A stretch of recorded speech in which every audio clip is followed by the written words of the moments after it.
জামাতের রাজনীতি নিয়ে যেমন তুমি ধরো নির্বাচনের আগে আগে যদি দেখো তাহলে অনেকগুলো কোশ্চেন ওঠে জামাতের পলিসির ব্যাপারে, যে জামাত ইসলামী দল, ইসলামী রাজনীতি বলতে কি বোঝায়, সে শরিয়া বাস্তবায়ন করবে কিনা, করলে কেমনে করবে, কবে করবে, শরিয়া বাস্তবায়ন হলে এই থাকবে কিনা, ওই থাকবে কিনা, তার প্রায়োরিটি কি, সে কিভাবে কাজ করবে, এরকম নানান ধরনের তোমার প্রশ্ন আছে। বিরোধী দল হিসেবে জামাত ইসলামীর এখনকার পর্যন্ত যেই রোল, এটাকে আপনি ঠিক কীভাবে ইভ্যালুয়েট করবেন? জুলাইয়ের গণঅভ্যুত্থানের পর থেকে দেখো তাহলে এই যে জুলাই সনদের আলাপ আলোচনার পুরোটা সময় কিন্তু জামাত একটা হিউজ প্রোগ্রেসিভ ভূমিকা নিচ্ছে। তুমি একটাও প্রোগ্রেসিভ প্রপোজাল পাইবা না জুলাই সনদের যেখানে জামাত ডিসএগ্রি করছে। আচ্ছা, জামাত ক্ষমতায় আসলে কি মেয়েরা হাফ প্যান্ট পরতে পারবে? আপনি দেখেন যে এক্স্যাক্টলি আমার এটাই মাথার মধ্যে আসছে। জামাতের যেই যেই জায়গায় পলিসি অ্যাম্বিগুইটি আছে, যেই যেই জায়গায় কোশ্চেনগুলো তোলা হয়, সেই জায়গাগুলোর ব্যাপারে জামাতের মানে স্ট্যান্ড এবং পলিসি আরও মানে ভেরি স্পেসিফিকলি ক্লিয়ার করার সুযোগ আছে, এবং এটা জামাতের আগামী নির্বাচন পর্যন্ত অপেক্ষা না কইরা তার আগেই এটা করা উচিত।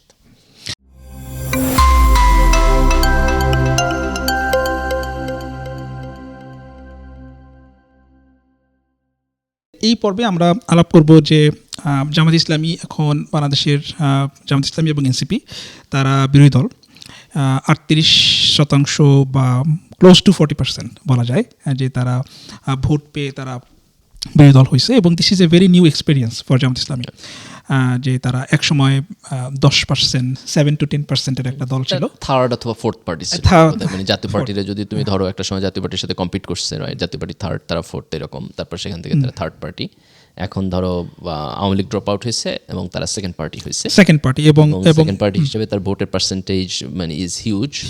91 নির্বাচনে কিন্তু তোমার 38% ভোট পেলে তুমি সরকার গঠন করতে পারো, মানে বিষয়টা এরকম। হ্যাঁ, এবং হ্যাঁ, তো এই যে একটা আনপ্রেসিডেন্টেড একটা মোমেন্টে জামাত ইসলামী এখন দাঁড়ায় আছে, এটা হিস্টোরিক্যালি এটা আনপ্রেসিডেন্টেড, নাম্বার ওয়ান, এবং জামাত ডিজার্ভস ক্রেডিট। জামাতের লিডারশিপ, জামাত ডিজার্ভস ক্রেডিট যে তারা 7 to 10% একটা দল থেকে 38% দল। জামাতের যেটা সবচেয়ে বড় ক্রেডিট আমার কাছে যেটা মনে হয় সেটা হলো যে তুমি যদি জুলাইয়ের গণঅভ্যুত্থানের পর থেকে দেখো তাহলে এই যে জুলাই সনদের আলাপ আলোচনার পুরোটা সময় কিন্তু জামাত একটা হিউজ প্রোগ্রেসিভ ভূমিকা নিচ্ছে। তুমি একটাও প্রোগ্রেসিভ প্রপোজাল পাইবা না জুলাই সনদের যেখানে জামাত ডিসএগ্রি করছে, মানে আমরা যেই পরিবর্তনটা চাই, মনে করি এটা হইলে দেশের ভালো হইব, প্রত্যেকটা জায়গায় আনকন্ডিশনালি জামাত সাপোর্ট দিয়ে গেছে, এবং আমার ধারণা এটা আমার কাছে খুব অ্যামেজিং লাগছে। এবং এইটার রিফ্লেকশন আপনার এই যে এনসিপির সাথে জোট হওয়া, প্লাস হচ্ছে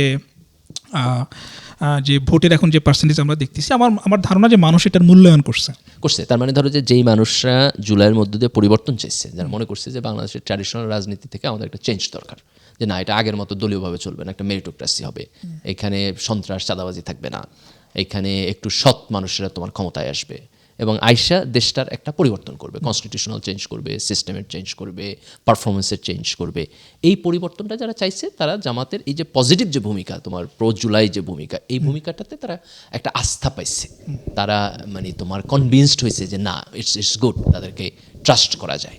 তো আমার বোধ হয় যে এইটা জামাতের একটা বড় অর্জন, যে তারা এই অংশের মানুষের তোমার একটা আস্থা পাইছে, এবং ডিসপাইট যে তোমার 71 এবং আদার ইস্যু নিয়ে এইখানের মানুষের সাথে তার একটা লম্বা অংশের মিসট্রাস্টের ইস্যু ছিল, আওয়ামী লীগের সময় প্রচার প্রপাগান্ডা হয়েছে জামাতের এগেনস্টে অনেক অনেক বেশি, তো সেই সব কিছু তো জুলাইয়ের গণঅভ্যুত্থানের মধ্যে দিয়ে একটা অংশ ভেঙে গেছে, গণঅভ্যুত্থানের পরে জামাতের পারফরমেন্সের মধ্য দিয়ে এই তোমার আস্থার জায়গাটা আবার তৈরি হয়েছে, এটা ডেভেলপ করছে। হ্যাঁ, তো এখন আমরা জামাত যে এখন একটা হিস্টোরিক্যালি একটা ইউনিক একটা পজিশনে এখন আছে, দ্য বেস্ট পজিশন সোফার জামাত ইসলামের জন্য, এবং বিরোধী দল হিসেবে তারা এখন রোল প্লে করতেছে। তো আপনার কাছে আমি প্রথম জানতে চাই যে আপনার কি মনে হয় যে বিরোধী দল হিসেবে জামাত ইসলামের এখনকার পর্যন্ত যেই রোল, এটাকে আপনি ঠিক কীভাবে ইভ্যালুয়েট করবেন? দেখো মানে বিএনপির ক্ষেত্রে যেটা সত্য যেটা টু আর্লি তোমার too great, the same way জামাতের ক্ষেত্রে এটা সত্য যে মানে সংসদের মাত্র একটা অধিবেশন হয়েছে তাই অল্প একটু সময়ের জন্য, তো এত কুইকলি আমরা খুব পারফেক্টলি এভালুয়েট করতে পারবো না, কিন্তু আমরা যদি মোরাললেস বড় জিনিসগুলোকে এখানে দেখার চেষ্টা করি, সেটা প্রথম হলো যে তোমার মানে বিরোধী দল সবসময় সরকারকে তোমার ডিস্টার্ব করবে, গুতাইবো, কেমনে ফালায় দিব এই চিন্তা করবো, এইরকম একটা মানসিকতার মধ্যে থাকবে না, বরং বিরোধী দল তোমার সরকারের ভালো কাজের প্রশংসা করব এবং খারাপ কাজের সমালোচনা করব, সকল জায়গায় একটা দা কুমড়া সম্পর্ক থাকবে না, তো এইরকম একটা পজিটিভ ভূমিকা পালন করবে, এটা হচ্ছে বিরোধী দলের কাছ থেকে আমাদের সবার প্রথম চাওয়া। তো সেই জায়গায় যদি আমরা দেখি তাহলে জামাত সেখানে পজিটিভ ভূমিকা পালন করতেছে, তারা ইলেকশনের কিছু ইররেগুলারিটিসের ব্যাপারে প্রশ্ন তুলছে, কিছুটা লিগাল প্রসেসের মধ্যে দিয়ে যাইতেছে, কিন্তু ওভারঅল তারা ইলেকশনকে অ্যাকনলেজ করছে, ইলেকশনের ব্যাপারে তোমার নেগেটিভ কোনো কথা বলে না যে ইলেকশনের রেজাল্ট মানি না অথবা কারচুপি হয়েছে, এরকম বড় ধরনের কোনো বক্তব্য তারা বলে নাই। তো যেটুকু ইরেগুলারিটিস হয়েছে ডিসপাইট তারা হচ্ছে তোমার ইলেকশন রেজাল্ট এগ্রি করছে, তারা সংসদে গেছে, সংসদে জুলাইয়ের পক্ষে কথা বলছে, কনস্ট্রাকটিভলি কথা বলতেছে। তো আমরা সামনের দিন আরও দেখতে পাবো যে তারা কতটুকু করে। তো এখন পর্যন্ত আমি বলবো যে they will be a good বিরোধী দল। ওকে, তাহলে আমরা এই জায়গাটা থেকে যদি একটু শিফট করি, যে যেটা আপনি অলরেডি একটু টাচ পেজ করছেন, যে জামাত একটা 7-10% দল থেকে এখন তারা অলমোস্ট 40% মতো তারা ভোট, একটা হিউজ জাম্প, অলমোস্ট মোর দেন 3.5% তারা ভোট পাইছে। তো যারা মানে 3.5 টাইমস, সরি হ্যাঁ 3.5 টাইমস তারা আগের ট্রেডিশনাল ইয়ে ছিল। কিন্তু এখানে মানে ধরো 2001-এ তাদের ভোটের পার্সেন্টেজ কত এটা আমরা জানি না, যেহেতু জোটের মধ্যে দিয়ে তার ইলেকশন হয়েছে সেম অ্যাজ 2008। সো আমরা শুধু দুইটা ডাটা আসলে জানি যে আমাদের টোটাল ভোটের 91 এবং 96, এরপরের কিন্তু আর কোনো ডাটা আমাদের কাছে প্রিসাইসলি আমরা জানি না। হ্যাঁ, তো এখন যেটা যে আমাদের আলোচনাটা ফরমেশনের জন্য যে জিনিসটা বোঝা দরকার সেটা হচ্ছে যে জামাতকে এই যে এত বিরাট একটা অংশ মানুষ যারা ভোট দিল, ঠিক প্রিসাইসলি কী কারণে জামাতকে এবং জামাত এনসিপি যে জোট এদেরকে ঠিক কী কারণে ভোট দিয়েছে বলে আপনার মনে হয়? দেখো এখানে এক্সপেকটেশনটা কী ছিল? এটা হলো জনগণের এক্সপেকটেশনের জায়গা কী ছিল, কোন কারণে তারা এই তোমার তাদেরকে অ্যাকনলেজ করলো, এবং আরেকটা হলো এক্সপেকটেশনের জায়গা থেকে জামাতের সামনের দিনের রাজনীতিটা তোমার কীভাবে করা উচিত এই জায়গা থেকে। তো আমার কাছে মনে হয় যে এই যে একটা নতুন বিশাল অংশের মানুষ তোমার জামাত এবং এনসিপি জোটকে ভোট দিচ্ছে, তাদের ভোট দেওয়ার একমাত্র কারণ ছিল যে তারা একটা চেঞ্জ দেখতে চায়। তারা যে ওল্ড পুরাতন রাজনীতি যেটা তারা দেখা বড় হয়েছে হাসিনাকে, বেসিক্যালি যে শেখ হাসিনার হাত দেওয়া যে রাজনীতি, এই রাজনীতি তারা পরিবর্তন চায়। তাহলে আমাদের দেশে তো একটা লম্বা সময় রাজনীতি বলতে ছিল আওয়ামী লীগ বিএনপি রাজনীতি, তাই না, হাসিনা খালেদা রাজনীতি। তো এই পরিবর্তনের জায়গায় তারা কি চাইছে? তারা একটা সিস্টেমেটিক পরিবর্তন চাইছে, যেটা জুলাই সনদের মধ্যে দিয়ে আসছে। মানুষ মেরিটোক্রাসি চাইছে, যে বিভিন্ন জায়গায় কোয়ালিফাইড লোকেরা আসবে, সৎ লোকেরা আসবে, যারা অনেস্ট, যারা হচ্ছে তোমার দুর্নীতি করবে না, ঘুষ খাবে না, কোটি কোটি টাকা পাচার করবে না, এরকম মানুষ চাইছে। মানুষ সন্ত্রাস থাকবে না, চাঁদাবাজি থাকবে না, তোমার এই যে রাজনৈতিক সহিংসতায় মানুষজন খুন হয় এগুলো থাকবে না, এরকম একটা পরিবর্তন চাইছে। আমার কাছে মনে হয় যে এই পুরো যেই নতুন ডেভেলপমেন্ট আমরা বিরোধী দলের ভোটের ক্ষেত্রে দেখতেছি, এই পুরোটাই আসছে তোমার এই পরিবর্তনের জায়গা থেকে। এখন সেই জায়গা থেকে বিরোধী দল হিসাবে জামাতের রাজনীতির দুইটা তোমার ফ্রন্ট আলাদা। একটা ফ্রন্ট হলো সংসদে তার যেটা দায়িত্ব, আর আরেকটা হলো রাজনীতিতে জনগণের সাথে তার যেটা দায়িত্ব। দুইটা একটা আরেকটার সাথে মার্চ করবে, কিন্তু দুই ধরনের কাজ। সংসদে তোমার কাজ হলো সরকারের যেই জায়গায় ত্রুটি এবং দুর্বলতা থাকবে সেটাকে সমালোচনা করা, যাতে করে এই সমালোচনার ভয়ে সরকার কিছু কিছু খারাপ কাজ থেকে তোমার বিরত থাকে এবং পাবলিক অপিনিয়ন যেন তৈরি হয়, এবং কাউন্টার প্রপোজাল হাজির করা। ইয়েস, এবং সেকেন্ড হলো কাউন্টার প্রপোজাল হাজির করা, যে সরকার যখন একটা ডিসিশন নিতেছে ওই ডিসিশনটার মেরিটটাকে আইডেন্টিফাই করে একটা অল্টারনেটিভ প্রপোজাল দেওয়া, সাবজেক্ট ভিত্তিক, যার যেখানে এটা থাকবে যে না, সরকারের এই নীতিটা ভুল, এইটার পরিবর্তে এই নীতিটা বাস্তবায়ন করলে ভালো হইব। তো এইটা হচ্ছে তোমার সংসদের কাজ আর কি। কিন্তু সংসদের বাইরে আরেকটা কাজ হইল, এই যে তোমার একটা সংখ্যাগরিষ্ঠ মানুষ একটা রাজনৈতিক পরিবর্তন চাইছে, এই মানুষদেরকে একসাথে নিয়ে এই পরিবর্তনের জন্য একটা পলিটিক্যাল প্রসেস তৈরি করা, তাদেরকে তোমার সংগঠিত করা, তাদেরকে পার্টির মধ্যে আরও অ্যাফিলিয়েটেড করা, তাদের সাথে এই পরিবর্তন নিয়ে কথা বলা, তাদের কাছে যাওয়া, তাদের কথা শোনা, যাতে করে এই রাজনৈতিক পরিবর্তনটা একটা পলিটিক্যাল এজেন্ডা আকারে এই বিশাল সংখ্যক মানুষের সাথে তোমার তৈরি হয়। তাহলে এই রাজনীতিটা কিন্তু তুমি সংসদে বসে করতে পারবে না। এই রাজনীতি তুমি সুটেড বুটেড হয়ে ঢাকা শহরে কূটনীতিকদের সাথে দেখা করে করতে পারবে না। এই রাজনীতি করতে হবে তোমার মানুষের কাছে যায়া, জনগণের কাছে যায়া, তোমার কনস্টিটিউয়েন্সিতে যায়া, যারা ভোট দিছে সেই ভোটারদের কাছে যায়া তাদের সাথে কথা বলা, তাদের সাথে ইন্টারাকশন করা, তাদের কাছ থেকে শোনা, তাদেরকে বলা, সরকারের যেই ডিসিশনগুলো মনে হইতেছে ভুল, এটার মধ্যে দেশের ক্ষতি হইব, সেগুলো জনগণের কাছে যায়া বলা, তাদের সাথে ইন্টারাকশন করা। তাহলে এই রাজনীতিটা কিন্তু তোমার সংসদের রাজনীতির সাথে সেপারেট। তো জামাতকে এখন বিরোধী দল হিসেবে এই দুইটা কাজ তোমার একসাথে করতে হবে, যে রাজনীতি তোমার হচ্ছে জনগণের সাথে থেকে করা, আর আরেকটা হলো সংসদে দাঁড়াইয়া তোমার হচ্ছে সরকারের নীতির সমালোচনা করা এবং অল্টারনেটিভ নীতি হাজির করা। আমি মনে করি যে এই দুইটা কাজ জামাতের একসাথে করতে হবে বিরোধী দল হিসেবে, যদি সে সাকসেসফুল হতে চায়। যে কোনো একটা কাজের মধ্যে তুমি অতিরিক্ত ঢুকে গেলে তখন তোমার আরেকটা কাজ ক্ষতিগ্রস্ত হবে, এবং এই দুইটাকে প্যারালালি একসাথে করাটা হলো ইম্পর্টেন্ট। আমরা সাধারণত বাংলাদেশে ট্র্যাডিশনাল যে রাজনীতি দেখছি, সেখানে কিন্তু বিরোধী দল হচ্ছে তোমার সংসদে যাইতো না, ওয়াকআউট করতো, সংসদের অধিবেশনে অংশগ্রহণ করতো না, তারা যাইয়া তোমার মাঠে ময়দানে হরতাল করতো আর হলো ভাঙচুর করতো, এগুলোর মধ্যে তোমার রাজনীতি করতো। তো সেখানে ওই জনগণের রাজনীতিটা বেশি ছিল, নেগেটিভ অর্থে আর কি। কিন্তু তুমি সংসদে তোমার পারফরমেন্স এবং জনগণের রাজনীতি দুইটাকে এখন তোমার একসাথে মিলাইয়া কনস্ট্রাকটিভলি এবং পজিটিভলি করতে হবে। কিন্তু ধরেন যেই প্রত্যাশা নিয়ে জামাত এনসিপিকে মানুষ ভোট দিল, একটা ছিল যে আপনি মেরিটোক্রেসি, মানে বাংলাদেশে আমরা মেরিটোক্রেসি দেখতে চাই, মেধাবীদেরকে তাদের জায়গা মতো দেখতে চাই, 1 নম্বর। 2 নম্বর হচ্ছে আমরা চোর বাটপারে শাসন চাই না, আমরা চাই যে সৎলোক শাসন করুক, যারা অনেস্টলি তারা পাবলিককে সার্ভ করবে। এবং 3 নম্বর হচ্ছে যে মানুষের যেই real problem, day to day লাইফে মানুষের যে প্রবলেম, সেই প্রবলেমগুলোকে এই জনপ্রতিনিধিরা অ্যাড্রেস করবে ন্যাশনালি এবং লোকালি।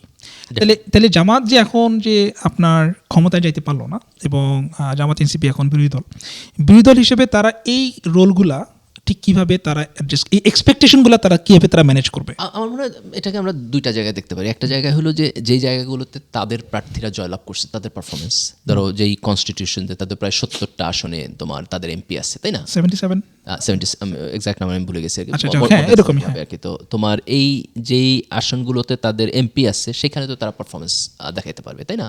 সেখানে তাদের কাজের জবাবদিহিতা, স্বচ্ছতা, সেখানে তাদের এক ধরনের পাওয়ার আছে, সেই পাওয়ারটাকে তারা সেখানে এক্সিকিউট করতে পারবে। সেখানকার তোমার অন্যান্য লোকদের কাজের জবাবদিহিতা তারা নিতে পারবে যারা হচ্ছে তোমার তাদের অ্যাডমিনিস্ট্রেশনের মধ্যে আছে। তো ওইখানে তাদের একটা পারফরমেন্স দেখানোর তোমার একটা বিশাল সুযোগ আছে। আর এর বাইরে ন্যাশনালি যে তাদের একটা রাজনীতি তৈরি করতে হইব, যে রাজনীতিটা হইলো সরকারের খারাপ কাজের এগেনস্টে, যে তারা প্রত্যেকটা যেখানে জনগণের অধিকার ক্ষুণ্ণ হইতেছে সেইখানে সরকারকে যতটা পারা যায় তোমার চাপ দিয়া বাধ্য করা, তোমার হচ্ছে এটাকে অ্যাকনলেজ করা যে যেটা হইতেছে এটা খারাপ, এবং তুমি যতখানি তাকে ঠেকায় রাখতে পারো। তখন যেটা হবে যে জনগণ দেখবে যে তুমি তার পক্ষে দাঁড়ায় ভূমিকা পালন করতেছো, এবং তখন এই জিনিসটাকে তোমার তার কাছে মনে হইব যে না ঠিক আছে, আমি তো এই রাজনীতিটাই চাইছিলাম। কিন্তু এখানে একটা বড় জিনিস হলো যে মানুষ যে পরিবর্তনটার জন্য তোমার ভোট দিচ্ছে, এই পরিবর্তনটা যদি বিএনপির কাছ থেকে সে ফ্রাস্ট্রেটেড হয়, তখন সে বিরোধী দলের প্রতি তোমার আরও বেশি লয়াল হয়ে উঠবো। কাজেই তোমার এখানে যেহেতু আমরা একটা পজিটিভ পরিবর্তন চাইতেছি, তাহলে এটা কিন্তু অনেকটাই ডিপেন্ড করবে তোমার বিএনপি সরকারের তোমার গুড গভর্নেন্স দেওয়ার ক্যাপাসিটির উপরে। যদি তাদের গুড গভর্নেন্স দেওয়ার ক্যাপাসিটিটা তোমার তারা ডেভেলপ করতে না পারে, এবং একটা সার্টেন টাইমের পরে যে দেখা যায় যে it's actually the continuation of the old system, আমি ওল্ড গভর্নমেন্ট বলবো না, কিন্তু ওল্ড সিস্টেম, তাইলে তোমার হচ্ছে যে তখন আবার এই প্রশ্নটা মানুষের মধ্যে আসবে, তাহলে আমরা যে পরিবর্তনটা চাইছিলাম ওই চাওয়াটাই ঠিক ছিল, যে আমি যদি সিস্টেমের একটা আমূল পরিবর্তন না করি তাহলে এইটা হবে না, তাহলে তোমার এই জিনিসটা আবার হবে। তো মানুষের মধ্যে যখন এই ধারণাটা আসবে, তখন ওই ধারণাটার সাথে যাতে তুমি পলিটিক্যালি কানেক্ট হইতে পারো, এটা হচ্ছে বিরোধী দলের কাজ।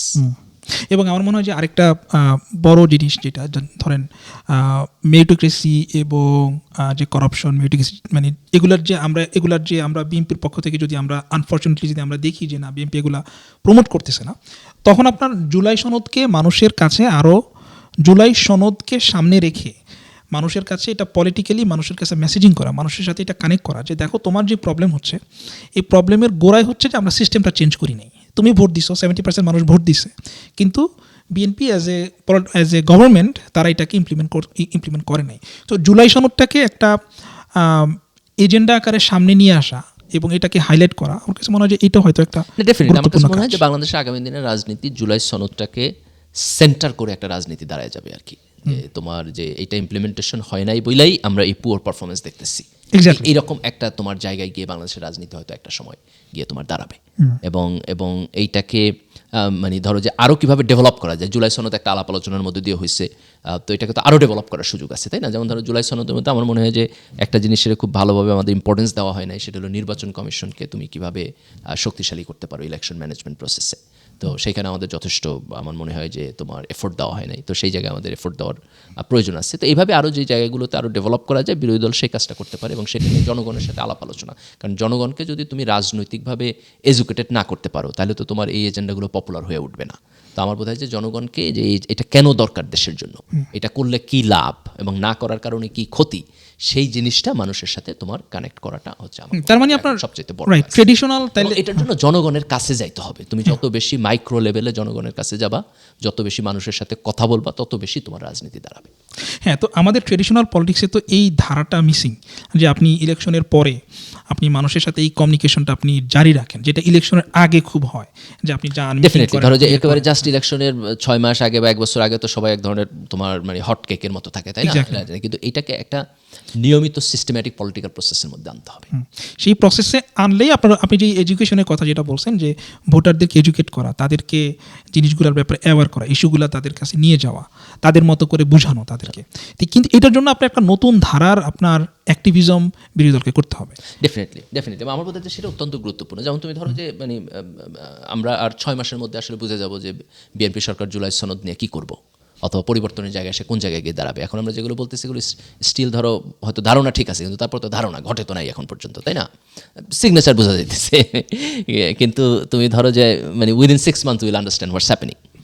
তো এখানে যদি বিএনপি এক্সট্রিমলি নেগেটিভ হয়, তাহলে বিরোধী দলের কাজ হইব যে এই এজেন্ডাগুলোকে নিয়ে জনগণের সাথে কথা বলা শুরু করা, যে বাংলাদেশে একেবারে এক প্রান্ত থেকে শুরু করে তোমার আর এক প্রান্ত পর্যন্ত সবার সাথে যাওয়া, যে না আমরা এটা চাইছিলাম, এটা হয় নাই, এবং এটা না হওয়ার কনসিকুয়েন্স কী হবে সামনের দিনেই হবে।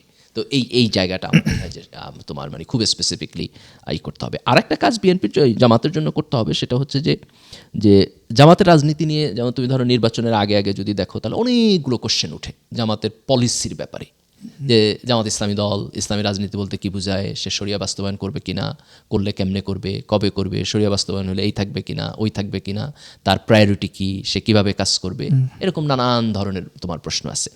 এবং জামাত কাইন্ড অফ এই প্রশ্নগুলোর এক ধরনের অ্যাডহক বেসিসে উত্তর দেয়, তাই না? যেহেতু তার পার্টির মধ্যে এগুলো নিয়ে খুব লম্বা চড়া আলাপ আলোচনা হয় না, তো তার ফলে এক একজনের আন্ডারস্ট্যান্ডিং থেকে এক এক রকম উত্তর দেয়। তো আমার মনে হয় যে এই পলিসি লেভেলে এখন জামাতের উচিত একটা কনক্লুসিভ জায়গায় আসা, যে within party they should come to a stand, firm stand, যে এইটার ব্যাপারে আমার পজিশন এইটা, এবং এটা আমরা দলের মধ্যে আলাপ আলোচনা করছি, আলাপ আলোচনা করে আমরা এই জায়গায় আসছি, এখন এইটা আমরা হচ্ছে মানে স্ট্রংলি পজিশন নিলাম, এবং এইটাই আমরা এখন ডেসিমিনেট করবো সকল জায়গায়। তো এইভাবে পলিসি অ্যাম্বিগুইটিগুলোকে তোমার হচ্ছে মিনিমাইজ করা, এটা আমি মনে করি তোমার একটা বড় কাজ আর কি। এটা হচ্ছে তোমার আওয়ামী লীগ এবং বিএনপির ক্ষেত্রে তুলনামূলকভাবে কম, যেহেতু তাদের রাজনীতিটা ট্র্যাডিশনাল রাজনীতি, তার ওটার মধ্যে দিয়ে বহু কিছু সমাধান হয়ে যায়। জামাতের ব্যাপারে এই প্রশ্নগুলো আসে, যেহেতু জামাত প্রাইমারিলি একটা তোমার ইডিওলজিক্যাল বেস পলিটিক্স করে এবং ইসলামী রাজনীতি করে, সেই কারণে জামাতের ক্ষেত্রে তোমার এই প্রশ্নটা অনেক বেশি। তার মানে আপনি এটাকে জামাতের একটা ইন্টারনাল চ্যালেঞ্জ হিসেবে হাজির করতেছেন। আমি একটা ইন্টারনাল চ্যালেঞ্জ, এটা এক্সটার্নাল না, এটা ইন্টারনাল চ্যালেঞ্জ। এটা ইন্টারনাল চ্যালেঞ্জ, যে জামাতের যেই পলিসি অ্যাম্বিগুইটি। এখানে আমার একটা কমপ্লিমেন্টারি কোশ্চেন আছে, সেটা হচ্ছে যে জামাত নিয়ে যেই কোয়েশ্চেনগুলো, ডেফিনেটলি দেয়ার আর থিংস যেটা আরও জামাতকে ক্লিয়ার কাট করে হাজির করতে হবে, যেটা জামাত এই ইলেকশনে চেষ্টা করছে, অনেকটা চেষ্টা করছে। আপনি যেটা বলছেন, যেটা হয়তো অনেকটা অ্যাডহক বেসিসে হয়েছে, এটাকে আরও স্ট্রিমলাইন কোহেসিভ করে করতে হবে। মিডিয়াতে বা পাবলিক স্ফিয়ারে এই জামাতের পজিশনিং নিয়ে যে আলোচনাগুলো আছে, এটাকে আপনি ঠিক মানে এটাকে কতটা আপনি কি মিডিয়া ফ্রেমিং হিসেবে নেবেন, আর কত পার্সেন্টকে আপনি মনে করবেন যেটা ভ্যালিড ক্রিটিসিজমটা? দেখো আমি মনে করি যে এইটার একটা সাবস্টেন্সিয়াল আমি তো প্রশ্নটা একটা এক্সাম্পল দিই। যেমন ধরেন যে মানে there are questions in talk shows, in public discourse, যে আচ্ছা জামাত ক্ষমতায় আসলে কি মেয়েরা হাফ প্যান্ট পরতে পারবে? আপনি দেখেন যে এক্স্যাক্টলি আমার এটাই মাথার মধ্যে আসছে, যে আমার যেটা আন্ডারস্ট্যান্ডিং সেটা হলো যে এই প্রশ্নগুলো যখন জামাতকে উদ্দেশ্য করে করা হয় মিডিয়াতে, তখন বেসিক্যালি এইটা একটা পলিটিক্যাল গেম খেলা হয় জামাতের এগেনস্টে, মানে ভেরি মাচ জামাতকে টার্গেট করে একটা পলিটিক্যাল গেম খেলা হয় মোরাললেস এটা। কিন্তু আমার যেটা পয়েন্ট সেটা হলো যে তুমি ধরো একজন ব্যাড গেম খেলতেছে, তুমি এটা সরাই রাখো, কিন্তু এর বিয়ন্ডে যাইয়াও এখানে একটা কনফ্লিক্টিং আইডিয়াস আছে, যেটা তুমি ধরো যে দুইভাবে তুমি চিন্তা করতে পারো। একটা হলো মডার্ন লিবারাল ডেমোক্রেসির সাথে ইসলামের পলিটিক্যাল সিস্টেম কতখানি যায় না যায়, আবার সেকুলারিজমের সাথে কতখানি যায় না যায়। যেমন তুমি ধরো বাংলাদেশে একসময় ডমিনেন্ট আইডিয়া ছিল সেকুলারিস্টদের, যে ধর্ম তোমার প্রাইভেট স্পেসে থাকবে, পাবলিক স্পেসে থাকবে না। এখন এই আর্গুমেন্ট খুব বেশি শোনা যাইতেছে না, তাই না? তুমি ধরো যে এটা একটা অবসোলেট আইডিয়া হয়ে গেছে, যে ধর্ম এখন মানুষের পাবলিক স্পেসে ভূমিকা পালন করবে, এটা মোরাললেস আমরা অ্যাগ্রি করছি সবাই। তো তার ফলে হয়তো ওই কোশ্চেনটা চলে গেছে। তো ঠিক একইভাবে যে আমরা যেই একটা মডার্ন ন্যাশন স্টেট চালাইতেছি, যেটা মডার্ন ডেমোক্রেটিক প্রিন্সিপালের মধ্যে দিয়ে যাইতেছে, সেই মডার্ন ডেমোক্রেটিক প্রিন্সিপালের মধ্যে তুমি যখন ইসলামী রাজনীতি করতেছো, তখন তুমি কিভাবে করতে চাও, এই এক্সিস্টিং সিস্টেমের কতখানি বদলাইতে চাও, কেমনে কোন জায়গায় বদলাইবা, আমি মনে করি সেটা একটা ভ্যালিড কোশ্চেন। এবং সেটা এই যে পলিটিক্যাল উদ্দেশ্য প্রণোদিত যে সমস্ত প্রশ্ন, সেই প্রশ্নের বিয়ন্ডে যায় ওই প্রশ্নটা করা যায়। যেমন ধরো তুমি যে প্রশ্নটা করলা, এই প্রশ্নটা আমি দুইভাবে করতে পারি। এক হলো যে মেয়েরা হাফ প্যান্ট পরে ঘুরতে পারবে কিনা, এটা হচ্ছে তোমার পলিটিক্যালি মোটিভেটেড কোশ্চেন। কিন্তু তুমি এখানে একটা একটা ফান্ডামেন্টাল থিওরিটিক্যাল কোশ্চেন করতে পারো যে একটা ইসলামিক পার্টি হিসেবে ক্ষমতা আসলে তুমি রাষ্ট্রীয়ভাবে কোনো ড্রেস কোড তুমি করবে এনফোর্স করবে। That would be an more appropriate academic question. বাংলাদেশে তো ড্রেস কোড এনফোর্স আছে, সব আমেরিকাতেও আছে। তুমি কি কমপ্লিট নুড হয়ে রাস্তাঘাটে ঘুরতে পারবা? এটা ঘুরতে পারবা না, এটা ঘুরলে এটাও তো নুইসেন্স, এটা তো তোমার ফৌজদারি অপরাধ এবং তোমার পানিশমেন্ট দিবে, তাই না? তোমার পুলিশ এসে টিকিট দিয়ে যাবে। তো বাংলাদেশে তো আছে। তাহলে মোর একাডেমিক কোশ্চেনটা হলো যেটা আছে তুমি কি এইটাই রাখবা না এটার মধ্যে কোনো পরিবর্তন করবা? তাহলে তুমি যদি এই কোশ্চেনটা তুলো তাহলে কিন্তু সেটা একটা একাডেমিক ডিসকাশনের কোশ্চেন, এবং সেখানে তোমার জামাতের পলিটিক্যাল ফিলসফির জায়গা থেকে তুমি কি করবা সেটা তোমার ক্লিয়ার কাট স্ট্রেট ফরওয়ার্ড তোমার বলতে হবে যে তুমি কি বিলিভ করো, কেন বিলিভ করো, তুমি কি করতে চাও, তোমার পলিটিক্যাল এজেন্ডাটা কি। তো এইটা তোমার সাধারণত বাংলাদেশের কোনো পলিটিক্যাল পার্টি এইভাবে কনক্রিট ওয়েতে বলে না, কিন্তু অন্যান্য পলিটিক্যাল পার্টির ক্ষেত্রে এটা প্রবলেম না, কিন্তু জামাতের ক্ষেত্রে এটা প্রবলেম, যেহেতু জামাতের পলিটিক্যাল ইডিওলজিটা হচ্ছে তোমার ডিফারেন্ট। তো সেই জায়গা থেকে আমি মনে করি যে এখানে পলিসি অ্যাম্বিগুইটি আছে। এবং ধরো যে যেমন তুমি যদি ইসলামিস্ট পলিটিক্যাল ডিসকোর্সে যাও, এরকম ডিসকোর্সও তো আছে যে গণতন্ত্র জিনিসটাই হারাম, এটার মধ্যে যাওয়া যাবে না, এই ডিসকোর্স আছে না? তো জামাত তো এখানে ক্যাটাগরিক্যালি পজিশন নিচ্ছে যে না আমরা গণতান্ত্রিক রাজনীতি করতেছি। তাহলে এখানে তুমি একটা পলিসি স্টেটমেন্ট দিলা, একটা পজিশন নিলা, এবং সেই পজিশন তুমি ফার্ম, সেই পজিশন তুমি কনসিস্টেন্টলি বললা যে আমি গণতান্ত্রিক প্রসেসে হারাম বলে মনে করি না, আমি গণতান্ত্রিক প্রসেসের মধ্যে দাঁড়াইয়েই ইসলামী রাজনীতি করতেছি, দ্যাট ইজ ইয়োর পজিশন। তো এইভাবে আমি মনে করি যে ইসলামের জায়গা থেকে ট্র্যাডিশনাল সিস্টেমের ব্যাপারে যেই জায়গায় তোমার কনফ্লিক্টিং আইডিয়াসের কোশ্চেন আছে, অথবা তুমি ধরো যে সেকুলার শব্দ এখানে অ্যাপ্রোপ্রিয়েট কিনা আমি জানি না, কিন্তু আমি ধরো যে আরবান লিবারাল সেকুলার আমি ইউজ করতেছি, not in a negative sense. তাদের জায়গা থেকে যে ভয়ের জায়গাটা আছে, সেই ভয়ের জায়গায় কী কী প্রশ্ন আসতে পারে এবং সেই প্রশ্নটার উত্তর তুমি কীভাবে দিবা, সে জায়গাটা। যেমন ধরো যে আমার সাথে অনেকের যখন আর্গুমেন্ট হয়েছে তখন এরকম একটা প্রশ্ন কেউ তুলতে চাইছে যে একটা ইসলামিস্ট রাজনীতি কি অটোক্র্যাটিক রাজনীতি কিনা, মোর অটোক্র্যাটিজমের কেসে যাইবে কিনা। যেমন ধরো আমি খুব স্ট্রেট ফরওয়ার্ড বলতে চাই যে বাংলাদেশের সবচাইতে অটোক্র্যাটিজমের হাইয়েস্ট জায়গা গেছে শেখ হাসিনা, তো শেখ হাসিনা তো ইসলামিস্ট ছিল না, তাই না? তাহলে একজন সেকুলারও তো equally prone to be autocratic. তাহলে যদি একজন ইসলামিস্ট এবং সেকুলারিস্ট দুইজনেই যদি প্রোন টু অটোক্র্যাটিক হয়, তাহলে এটা আলাদা করে ইসলামিস্টদের জন্য প্রশ্ন না, it's a question of system, it's a question of system. Then তার কারণ একজন সেকুলার পিপলও তোমার অটোক্র্যাটিক হইতে পারে, তাই না? যেমন তুমি ধরো যে তুমি কোশ্চেনটা তুলতেছো যে ইসলামিক গভর্নমেন্ট হইলে পরে, ইসলামিস্টরা ক্ষমতা আসলে পরে তোমার পার্সোনাল ফ্রিডমের উপরে তোমার এনফোর্স করবে কিনা। আচ্ছা, হাসিনার পুলিশ যখন তোমার রাস্তাঘাটে একজনের পকেট থেকে ফোন নিয়ে ফোন চেক করতেছে, তখন তুমি তার প্রাইভেট স্পিয়ারের উপরে তুমি এনফোর্স করতেছো না? অফকোর্স সেটা পুলিশের স্টেট না? তাহলে দুই জায়গায় তো সেখানে তোমার পুলিশের স্টেটের সম্ভাবনা আছে না? তার মানে এই কোশ্চেনগুলোরে আমরা ইসলামিস্ট রাজনীতির ব্যাপারে আঙুল তোলার যে কোশ্চেন, সেইখানে না থাকেও এই কোশ্চেনটাকে কিন্তু আমরা একটা রাজনৈতিক স্পেস থেকে আলাপ আলোচনা করতে পারি। কিন্তু আমি এটাকে একটা ভ্যালিড জায়গা নিতে চাই যে ইসলামিক রাজনীতির ব্যাপারে আমাদের একটা বিশাল অংশের মানুষের সন্দেহ, অবিশ্বাস, কি করব না, এটা কেমনতর হইব, এটা নিয়ে একটা তোমার কনফিউশনের জায়গা আছে আমাদের সমাজে। এটা আমি এটা ব্লাইন্ড আই দিতে চাই না। আমি মনে করি যে এখানে একটা কনসার্ন আছে এবং দেয়ার আর মেনি কোশ্চেন্স, এবং এই কনসার্ন এবং কোশ্চেনের জায়গায় এঙ্গেজ হওয়া সম্ভব। এই কনসার্ন যেমন তুমি ধরো যে খুব হার্ড করে আওয়ামী লীগারদের সাথে যদি তুমি কথা বলতে চাও, তাহলে তোমার প্রথমেই বলবো তুমি যদি প্রো জামাত লোক হও, তাহলে বলবো যে তুমি স্বাধীনতা বিরোধী, তুমি রাজাকার, তুমি হ্যান ত্যান, তোমার সাথে আলাপ আলোচনার কোনো জায়গা নেই। তো এটা পজিটিভ অ্যাপ্রোচ না, এটা হলো আসলে সে তোমার সাথে এঙ্গেজমেন্টে যাইতে চায় না, সে তোমার সাথে কোনো তোমার ডায়ালগে যাইতে চায় না, সে আসলে তোমার পলিটিক্যালি ক্যান্সেল করতে চায়। কিন্তু কেউ যদি পলিটিক্যালি ক্যান্সেল করতে না চায়, একটা আলাপ আলোচনায় ঢুকতে চায়, তাহলে কিন্তু সে তোমার স্টিল 71 নিয়েও কোশ্চেন করতে পারে যে জামাত 71 কী করছে, তার পজিশন কী ছিল, এই পজিশন কেন ছিল, সে কি কোনো অপরাধের সাথে যুক্ত ছিল কিনা, এখন সে স্বাধীনতাকে কিভাবে অ্যাকসেপ্ট করে, সে কি এখনও এটার বিরোধিতা করে কিনা। তুমি তো এই একাডেমিক কোশ্চেন তুলতেই পারো, এই একাডেমিক কোশ্চেনের আলাপ আলোচনা হইতেই পারে, তাই না? যেমন তুমি ধরো যে আওয়ামী লীগের বিচার প্রক্রিয়াটা শেষ হওয়ার পরে যারা আওয়ামী লীগের সাপোর্টার শ্রেণী, তাদের সাথেও তো আমাদের একটা ডায়লগ বা আলাপ আলোচনায় যাইতে হবে, তাই না? যে জুলাইয়ে যে অপরাধ আওয়ামী লীগ করছে তারপরে কীভাবে এটা বিচার প্রক্রিয়ার পরে আমার ন্যাশনাল রিকনসিলিয়েশন কীভাবে হইব, সেই আলাপ আলোচনা আমার যাইতে হবে না? তাহলে তো তুমি এখানে একটা একাডেমিক আলোচনার জায়গাটা তুলতে পারো। তো এই জায়গা থেকে আমি মনে করি যে জামাতের যেই জায়গায় পলিসি অ্যাম্বিগুইটি আছে, যেই জায়গায় কোশ্চেনগুলো তোলা হয়, সেই জায়গাগুলোর ব্যাপারে জামাতের স্ট্যান্ড এবং পলিসি আরও ভেরি স্পেসিফিকলি ক্লিয়ার করার সুযোগ আছে, এবং এটা জামাতের আগামী নির্বাচন পর্যন্ত অপেক্ষা না কইরা তার আগেই এটা করা উচিত। ওকে, না আমি এগ্রি করি যে আপনার সাথে এটা করতে হবে। তাহলে এর বাইরে আপনার জামাতের এখন যেই একটা বড় কোয়ালিশন তৈরি হয়েছে, সাপোর্টার বেস, আপনি যারা আমরা যেটা শুরুতে আলাপ করলাম যে অনেকে 3.5 মানে 3.5 টাইমস মোর মানুষ জামাতকে ভোট দিছে ট্রেডিশনাল ভোটের চাইতে। তাহলে এই যে একটা বিরাট অংশ মানুষ যারা জামাত করে না বা জামাতকে ভোট দিছে, তো গোয়িং ফরওয়ার্ড এদেরকে এই কোয়ালিশনটা, যে কোয়ালিশন অফ ভোটার্স যারা জামাতকে ভোট দিছে তাদেরকে মেনটেন করা এবং করে নেক্সট ইলেকশনে এবং এটাকে আরও বাড়ানো, এই কোয়ালিশনটাকে আরও বাড়ানো, এই স্পেসিফিক কাজটার জন্য জামাতের স্ট্রাকচারাল বা সাংগঠনিকভাবে আপনার চ্যালেঞ্জেস বা ইন্টারনাল চ্যালেঞ্জেস আছে কিনা আপনার কি মনে হয়? জামাত অলরেডি কিছু ওভারকাম করছে বলেই তারা এতগুলো ভোট পাইছে। না, ডেফিনেটলি আমার কাছে মনে হয় এটা তোমার জনগণের কাছে যাইতে হবে, তাদের সাথে এঙ্গেজ হইতে হবে, স্থানীয় সরকার বিভিন্ন নির্বাচনে যাইতে হবে, তোমার স্ট্রাকচার তৈরি করতে হবে, লোকদেরকে ইনক্লুড কইরা তোমার প্রোগ্রাম দিতে হইব, এবং এগুলোর মধ্যে দিয়ে এটা হবে। এখন এখানে থিওরিটিক্যাল আলোচনায় গেলে দুইটা আলোচনা আসে। একটা আলোচনা হলো যে জামাতের যে ক্যাডার বেসড পলিটিক্যাল সিস্টেম এটাকে ইনট্যাক্ট রাইখাই এটা করা সম্ভব কিনা, আরেকটা হলো তোমার এটাকে আরও ওপেন করে দিয়ে তুমি এটা করবা কিনা। এখন তুমি যদি ওপেন করে দিয়ে করতে চাও তাহলে লোকদের সাথে ইনকর্পোরেট করা ইজি, কিন্তু তোমার পার্টির কোয়ালিটি ফল করবো ওভার দ্য টাইম, যেটা মানে তোমার বিএনপি বা আওয়ামী লীগের ক্ষেত্রে হয়।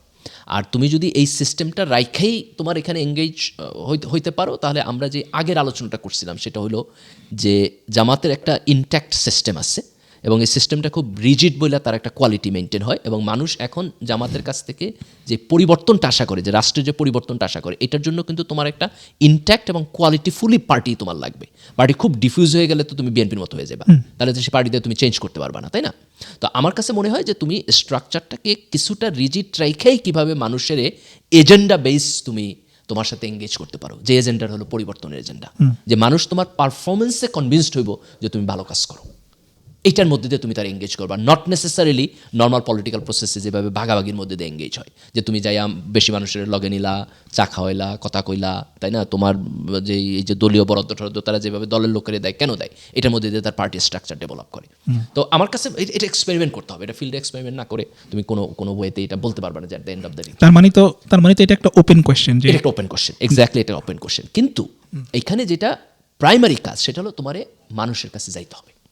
তুমি পার্টি স্ট্রাকচার যেরকম আছে এরকম রেখেই যাও, কোনো প্রবলেম নাই, তারপরে যাইয়া কাজ করতে যায় তুমি দেখবা যে এটাকে আরেকটু ওপেন করার প্রয়োজন আছে কিনা। কিন্তু মানুষের কাছে যাইতে হবে, মানুষের এঙ্গেজ করতে হবে, মানুষের সাথে কথা বলতে হবে, তার কনসার্ন শুনতে হইব, তারে তোমার এডুকেটেড করতে হইব, তোমার এজেন্ডা তার কাছে নিতে হইব। এইটা যদি তুমি না করো তাহলে এই ডেভেলপমেন্টটা কখনোই হবে না। তার মানে যেই পরিবর্তনের কারণে তোমারে মানুষ ভোট দিছে সেই পরিবর্তনটা জন্য তুমি সিরিয়াস, এটা তোমার পলিটিক্যাল এজেন্ডা, এটা তোমার ক্লিয়ার কাট করতে হইব। এখানে জামাতের একটা চ্যালেঞ্জ আছে, সেটা হচ্ছে যে ধরো ট্র্যাডিশনালি জামাতের ডেফিনেশন কি? জামাতের ডেফিনেশন হলো জামাত একটা ইসলামী দল। তাহলে ইসলামী দল যখন, তখন তো তোমার ভিশন ডেসক্রাইব করা তোমার জন্য সহজ। তুমি কি চাও? তুমি ইসলামী রাষ্ট্র চাও। এখানে তোমার পলিটিক্যাল এজেন্ডা কিন্তু একেবারে ভেরি প্রিসাইসলি ফিক্সড এবং ডিফাইন্ড। কিন্তু এখন যে তোমার এই যে নতুন জায়গা, এই এঙ্গেজমেন্ট তো তোমার ইসলামী রাষ্ট্রের কনসেপ্টের কারণে 38% লোক তোমার ভোট দেয় নাই, তাই না? এই লোকেরা একটা ভালো রাজনীতি দেখতে চায়। তাহলে এখন যদি তুমি এই জায়গায় গিয়ে দাঁড়াও যে আমি মানুষের একটা ভালো রাজনীতি দিব, তাহলে তো ভালো রাজনীতিটা তোমার ডিফাইন করতে হইব। তাহলে এখন কিন্তু তোমার নতুন করে ডিফাইন করতে হবে যে হোয়াট ইউ স্ট্যান্ড ফর, যে কোন জায়গায় তুমি কি দিবা। আমি মনে করি জামাতের রাজনীতির এই নতুন ডেফিনেশনটা এটা একটা ফাঁকা জায়গা, এটা একটা বিশাল মানে এটা বিরাট চ্যালেঞ্জ। এক্স্যাক্টলি। এখন জামাতকে এখানে ডিফাইন করতে হইব যে তুমি এখানে কি করবা, এখানে তোমার ডেফিনেশন কি, কিসের পক্ষে তুমি স্ট্যান্ড করো, তোমার পলিটিক্যাল ফিলসফি কি। আওয়ামী লীগ বা বিএনপির মতো রাজনৈতিক দলের যেটা হয় যে লম্বা সময় রাজনীতি করতে করতে তার একটা ডেফিনেশন হয়ে যায়, তার কাগজে কলমে ডেফিনেশন দিতে হয় না, মানুষ মোটামুটি এটার মধ্যে দিয়ে বুঝে নেয় যে সে কি। তো জামাতের ক্ষেত্রে এটা হয়তো হবে, সে এখন বিরোধী দল হচ্ছে, সে আরও লম্বা সময় যখন রাজনীতি করবে তখন তার কাজের মধ্যে দিয়ে হবে। যেমন ধরো এবার যে 38% লোক ভোট দিচ্ছে, তাদের কাছে জামাতের ডেফিনেশন কি? তাদের কাছে তো জামাতের ডেফিনেশন এই যে সে জুলাইয়ের পক্ষে দাঁড়াইছে, এটাই ডেফিনেশন। তার মানে এখানে তোমার মানে থিওরিটিক্যালি তুমি তোমার কিভাবে ডিফাইন করো এটা ইম্পর্টেন্ট না, তার চেয়ে ইম্পর্টেন্ট হয়ে গেছে পারসেপশন। তো ওভার দ্য টাইম তোমার পারসেপশন যাবে, কিন্তু তুমি কোন পারসেপশনটা মানুষের দিতে চাও এইটা জামাতকে এখন ডিফাইন করতে হবে। তাই মনে করি যে জামাতের এই ডেফিনেশনের জায়গাটা তোমার একটা ফাঁকা জায়গা। আর একটা ফাঁকা জায়গা হলো সেটা হলো যে তুমি যদি গত নির্বাচনের আগে আমরা অনেক কটা আলোচনা করছি, যেমন নির্বাচনী ইস্তেহার ইত্যাদি, তার মধ্যে একটা আলোচনা মানে আমাদের একটা পয়েন্ট ছিল এরকম যে এই ইস্তেহারে যেসব কথাবার্তা বলে, যেগুলো তারা প্রতিশ্রুতি দেয়, এগুলো আসলে এক ধরনের কেতাবি কথা, তাই না? মানে এটা আসলে রিয়েলি কি হইব না হইব এটার লাগে তোমার সম্পর্ক বোধহয় মানে নট দ্যাট মাচ গুড। তো এইখানে আমার মনে হয় যে একটা কাজ হইতে পারে, সেটা হলো যে তুমি আসলে এই কেতাবি কথাটারে একেবারে মানে রিয়েল জায়গায় নিয়ে যাওয়া। এটা তুমি নির্বাচনের আগে 6 মাস কাজ করে তুমি এই জায়গায় নিতে পারবা না। এই জায়গায় নিতে হলেও তোমার একটা লম্বা সময় তোমার একটা কাজ করে নিতে হবে। যেটা হয় যে তোমার উন্নত দেশগুলোতে অনেক সময় এগুলো বিভিন্ন থিঙ্ক ট্যাঙ্ক অর্গানাইজেশনের থ্রুতে তোমার কোয়ালিফাইড লোকজন খুব সিস্টেম্যাটিক ওয়েতে করে আর কি। তো বাংলাদেশে তো এই জাতীয় প্র্যাকটিস নাই, কিন্তু আমার বোধ হয় যে এটা একটা কাজের জায়গা হতে পারে যে তুমি আসলে যেই কাজটা করতে চাও এটাকে মানে জাস্ট কিছু মানে ফর্মাল ওয়েতে না বইলা এটা রিয়েলি মানুষ মানে এটা সলভিং এর আপনি রেটরিক থেকে এটাকে কনসেপচুয়ালাইজ করে প্র্যাকটিক্যালি। হ্যাঁ, যেমন ধরো আমি তোমার একটা এক্সাম্পল দিই।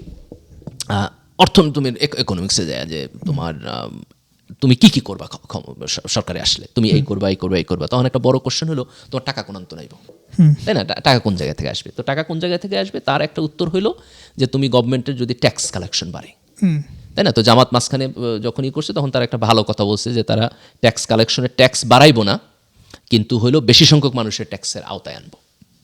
এখন তুমি যদি এটা করতে যাও তাহলে বাংলাদেশের যে ট্যাক্স কালেকশন অ্যাপারেটাস যেটা আছে এটা তো পুরো ডাইলা সাজাইতে হইব, এবং এটা কত দিনে করতে পারবে? That's a question. ধরো তুমি ক্ষমতা পাবে 5 বছরের জন্য, তোমার এটা করতে যদি 7 বছর লাগে তাহলে তোমার প্ল্যান প্রয়োগ 10 বছর লাগতে পারে। তাহলে আমি একটা পলিটিক্যাল পার্টির কাছে জেনুইনলি প্রথমে জানতে চাইবো যে ভাই তুমি এত সব প্ল্যান প্রোগ্রাম এগুলো না দিয়ে আমারে কও যে ট্যাক্স কালেকশন সিস্টেমের মডিফিকেশন কেমনে করবা, because that's the very beginning primary. তুমি যদি এটা না করতে পারো তাহলে তুমি কিছুই করতে পারবে না। তাহলে তুমি আর 10টা কাজ না কইরা প্রথমের কাজটা করো যে এই ট্যাক্স কালেকশনের সিস্টেমটাকে যে তুমি মডিফাই করবা এটা কেমনে করবা সেই টিমটাকে তোমার, আমি সেই টিমটা দেখতে চাই যে which 10 people will do that work, which 20 people will do the work, and how they will do the work, and how long the time will take.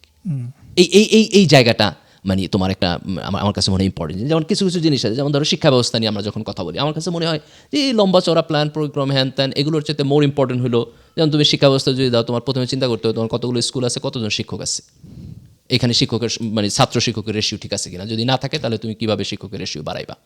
Question হলো তুমি যখন শিক্ষক নিয়োগ দাও কেমনে নিয়োগ দাও, তুমি কি মোর কোয়ালিফাইড লোক নিয়োগ দাও, না তোমার পয়সাপাতি দিয়ে 2 নম্বর লোকেরা এখানে ঢুকতে পারে।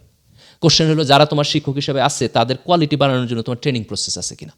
তা আমার কাছে মনে হয় যে এগুলো খুব ফান্ডামেন্টাল কোশ্চেন, যেগুলোর উত্তর না দিয়া তুমি সিস্টেমের কোনো দিন ডেভেলপ করতে পারবে না। তুমি পৃষ্ঠার পর পৃষ্ঠা প্ল্যান লিখতে পারো, বিশাল বড় বড় থিসিস লিখতে পারো, কিন্তু এগুলো গোড়ার ডিম, এগুলো দিয়ে কোনো কাজ হবে না যদি যতক্ষণ পর্যন্ত না তুমি ব্রিলিয়ান্ট টিচার না নিবা, ছাত্র না বাড়াইবা, ততক্ষণ পর্যন্ত কিছু হবে। এবং তখন কোশ্চেন হবে যে আমি যদি এগুলো করতে চাই তাহলে আমার বাজেট লাগবে, বাজেট টাকাটা কোন জায়গা থেকে আসবে। ফান্ডামেন্টাল কোশ্চেন, হ্যাঁ ফান্ডামেন্টাল কোশ্চেনগুলো যে এগুলো তোমার মানে তোমার খুব বেসিক ফান্ডামেন্টাল কোশ্চেন আর কি। তো এই যে ডেভেলপমেন্ট যেই জিনিসগুলো প্ল্যানগুলো আসে তার বহু জায়গায় আমার কাছে মনে হয় যে এই ফান্ডামেন্টাল কোশ্চেনগুলো হলো তোমার মিসিং, আনআনসার্ড, এবং এটা প্ল্যানিংয়ের মধ্যে এটা নাই আর কি। আমি আই ডোন্ট নো হোয়াই, কিন্তু বহু জায়গায় আমার কাছে মনে হয় যে প্ল্যানিংয়ের মধ্যে এটা আসলে এটা আসে না আর কি। তো এখন তুমি প্ল্যানিংয়ের মধ্যে এটাকে নিয়ে আসা, এইটা তুমি শর্ট টার্মে পারবে না কখনো। এটা যদি তুমি ধরো যে ইলেকশনের আগে 6 মাস দৌড়ে একটা কিছু করতে চাও তাহলে মানে নেভার ইট উইল ওয়ার্ক। এটা করার জন্য তোমার একটা দীর্ঘমেয়াদী, হ্যাঁ এটা লম্বা টাইম এটার পিছনে এক্সপার্ট লোকদের এফোর্ট। কিন্তু আমার কাছে মনে হয় যে এইটা একটা কাজের জায়গা যেখানে একটা রাজনৈতিক দল তোমার লম্বা সময়ের জন্য কাজ করতে পারে। এবং যেহেতু তোমার মানে জামাতের এখন রাজনীতিটা হচ্ছে একটা পরিবর্তন এবং একটা কোয়ালিটি নতুন রাজনীতি মানুষ দেখতে চায়, এইটাই হচ্ছে তোমার জামাতের গ্রহণযোগ্যতার মূল কারণ। তো সেই জায়গায় তোমার জামাতের এই সুযোগটা আছে যে তারা এই জিনিসটা ডেভেলপ করতে পারে। ওকে, ঠিক আছে। তাহলে বিরোধী দল জামাত এনসিপি আর কোনো আপনার পার্টিং থটস আছে কিনা? না, যেটা হচ্ছে যে দেখো বিরোধী দলের হাতে তো ক্ষমতা কম, ক্ষমতা হলো সরকারের হাতে। তুমি মানে যেটা আমাদের সবসময় মাথায় রাখতে হবে যে তোমারে প্রশ্ন করতে হইব ক্ষমতাশালীরে। যে দুর্বল, যার হাতে তোমার কোনো ক্ষমতা নাই, টাকা নাই, তারে কোশ্চেন করে তো কোনো লাভ নাই। দুর্বলের উপর ক্ষমতা দেয় কোনো লাভ নাই, তোমার ক্ষমতা দেওয়া হবে সরকারে, কোশ্চেন করতে হবে মন্ত্রীরে, কোশ্চেন করতে হবে প্রধানমন্ত্রীরে, তাই না? আমরা বিরোধী দলের কাছ থেকে যেটা চাই সেটা হলো যে বিরোধী দল আগের মতো নুইসেন্স তৈরি করবে না, এবং বিরোধী দল হচ্ছে যে তোমার সরকারের যতটা পারে ততটা জবাবদিহিতার মধ্যে রাখতে হবে।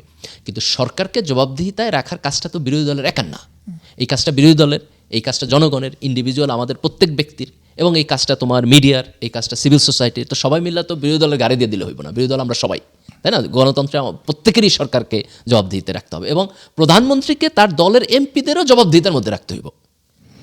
সেই কালচারটা আমাদের নাই। কিন্তু তুমি যদি না রাখো, মানে মূল ফান্ডামেন্টালস তো এইটাই যে সবাই এখানে জবাবদিহিতার মধ্যে রাখতে হবে, এবং এখানে জনগণের সচেতনতাটা ইম্পর্টেন্ট। দেখো আমি ওদের একটা ভিডিও দেখতেছিলাম, খুব মজার এক ভিডিও, ওই ফেসবুকের রিলে খুব সম্ভবত। এক লোক হচ্ছে তোমার ঈদের দিনে মোটরসাইকেলে করে যাইতেছে, মোটরসাইকেল করছে, সে হেলমেট পরে নাই। এখন তারে হচ্ছে একজনে দাঁড় করে জিজ্ঞেস করতেছে, ভাই আপনি যে হেলমেট না পরে যাইতেছেন যদি পুলিশ ধরে? তো সে খুব মজার উত্তর দিচ্ছে, কাজটা তো ঠিক করে নাই, ভালো কাজ করে নাই। সে বলতেছে আমার বউ হচ্ছে কানে দুল পড়ছে, এখন তো হেলমেট পরতে পারবো না। এখন তারা বলতেছে যে পুলিশ যদি ধরে, তো সে বলতেছে ভাই আজ তো ঈদের দিন, এই একদিন ছাড় দিলে কি হয়। তারপর সে খুব একটা মজার কথা বলছে, সে বলছে যে আমরা জনগণ না, আমরা তো ভোট দিয়ে সরকার বানাইছি, তো আমাকে সরকার যদি আমাকে কিছুটা ছাড় না দেয় তাহলে সরকার দিয়ে কামটা কি। তো এই যে মানে ফানি, কিন্তু এই যে তার পারসেপশন যে আমি জনগণ না, আমি ভোট দিয়ে তো সরকার বানাইছি, যে সরকার তো আমার লেগেই কাম করবো, আমার সার্ভিস দেওয়াটাই সরকারের কাজ, আমার কিছু সুবিধা দরকার, আমার কিছু সুবিধা। এই যে একটা জনসচেতনতা, যে তুমি সরকারের মনে করতেছো এমন কেউ মানে যারে তুমি চাপা ধরতে পারো যে ওই মেয়ে আমার লেগে তুমি কাম করবো না তো কার লেগে করবা। এই দ্যাটস আন্ডারস্ট্যান্ডিং আমি মনে করি একটা এক্সট্রাঅর্ডিনারি আন্ডারস্ট্যান্ডিং। এবং জনগণের সংখ্যাগরিষ্ঠ অংশের মধ্যে যদি এই আন্ডারস্ট্যান্ডিং থাকে এবং এই জবাবদিহিতাটা যদি আমরা নিশ্চিত করতে পারি, তাইলে তোমার মানে কোয়ালিটি ডেভেলপ হবে। দেখো এখানে আমি মানে এটা একটা খুব বড় ফান্ডামেন্টাল কোশ্চেন, সেটা হলো যে কোনো কিছু ফ্রিতে হবে না। যে তুমি আমি বসে থাকবো আর একজন ক্ষমতায় গেছে তারপর সে প্রধানমন্ত্রী হইয়া খুব ভালো মানুষ হয়ে থাকবো, এটা কোনোদিন হইব না। যদি না আমরা তাকে ভালো মানুষ হইতে বাধ্য না করি, অথবা এমন একটা সিস্টেম দান না করাই যেখানে সে ভালো মানুষ হইতে বাধ্য হয়, এটা না হলে হবে না। কারণ মানুষের মধ্যে ইভিল থট আছে, মানুষের মধ্যে তোমার মানে ক্ষমতা পাইলে নষ্ট হয়ে যাওয়ার প্রবণতা আছে। তো সেইখানে এই জবাবদিহিতার জায়গাগুলো আমাদেরকে তৈরি করতে হবে, এবং এই জায়গাগুলো তৈরি করতে হবে আমাদের সবার। এবং আমরা যদি এটা তৈরি না করি, তাইলে এইটার যে ক্ষয়ক্ষতি, সেই ক্ষয়ক্ষতিটা আমাদের সবার মধ্যে পড়বে। যেমন তুমি ধরো শেখ হাসিনা তো একদিনে শেখ হাসিনা হয়ে ওঠে নাই। এখন এই যে শেখ হাসিনা তার ফ্যাসিস্ট হাসিনা হয়ে উঠলো, তাতে আজকে বাংলাদেশের সবচেয়ে বেশি ক্ষতি কি আওয়ামী লীগের হয় নাই? বিএনপির ক্ষতি হয়েছে, বিএনপি তখন ক্ষমতায়। জামাতের ক্ষতি হয়েছে, জামাত তখন প্রধান বিরোধী দল। হাসিনা যদি ফ্যাসিস্ট হাসিনা না হইতো, জামাত কোনোদিন প্রধান বিরোধী দল হইতে পারতো বাংলাদেশে? হইতে পারতো না। তারেক রহমান তো লন্ডনেই থাকতো। তাহলে ক্ষতিটা কার হইলো? হাসিনারই। তাহলে একজন কেউ যদি ট্রু আওয়ামী লীগার হয়, যে আওয়ামী লীগের ভালো চায়, তাহলে তো তার তো উচিত ছিল হাসিনারে ফ্যাসিস্ট হইতে বাধা দেওয়া। তাইলেই তো আওয়ামী লীগের সবচেয়ে বেশি লাভ হইতো। That's true for everybody. যে আমরা যদি চাই যে আমার দেশের ভালো করতে হইব, তাইলে আমার প্রধানমন্ত্রীর কোশ্চেন করতে হইব, টাইনা ধরতে হইব, না হলে দেশের ভালো হইব না। এটা যদি একজন একেবারে পার বিএনপি সমর্থক হয়, যে একেবারে তোমার ব্লাইন্ডলি বিএনপি সমর্থক, কিন্তু সে যখন ব্লাইন্ডলি বিএনপির সাপোর্ট করতেছে, সে আসলে বিএনপির লাভ করতেছে না, সে বিএনপির ক্ষতি করতেছে। সে তার নিজেরও ক্ষতি করতেছে, সে তার দেশেরও ক্ষতি করতেছে। যতক্ষণ পর্যন্ত আমরা এই জবাবদিহিতার জায়গাটা তোমার তুলে ধরতে পারবো না, এটারে এনশিওর করতে পারবো না, ততদিন পর্যন্ত কিন্তু তোমার সিস্টেম কাজ করবে না। দেখো আমাদের এখানে আমেরিকাতে যখন রাস্তায় মানুষ গাড়ি চালায়, তোমার রেড লাইট হলে চুপচাপ থামে থাকে, রাত 2টা 3টা হলে থামে থাকে। এই কারণে না যে সে খুব ভদ্রলোক, সে জানে যে ক্যামেরা আছে। কনসিকুয়েন্স তুমি ক্যামেরা উড়াই দাও, ক্যামেরা ফাংশন করে না, কেউ টিকিট দেয় না, তুমি দেখবা যে 3 দিনের মাথায় এই লোকে এই রেড লাইটে থামে না। এটা মানুষের খাসলত, এটা মানুষের চরিত্র। মানুষের তোমার চেক অ্যান্ড ব্যালেন্সের মধ্যে রাখে, এবং এই চেক অ্যান্ড ব্যালেন্সটা ডেমোক্রেটিক সিস্টেমের মধ্যে আমাদেরকে বানাইতে হবে। ওকে, ঠিক আছে। তাহলে হোপফুলি আমরা খুব চেক অ্যান্ড ব্যালেন্সের এই জায়গাটাতে আমরা সরকারি দল বিরোধী দল তারা ভালো করতে পারবে, আমরা আশা করি, এবং দেখা যাক করতে পারে। ওকে, তাহলে আমরা শেষ করি আজকের মতো। ওকে, থ্যাংক ইউ।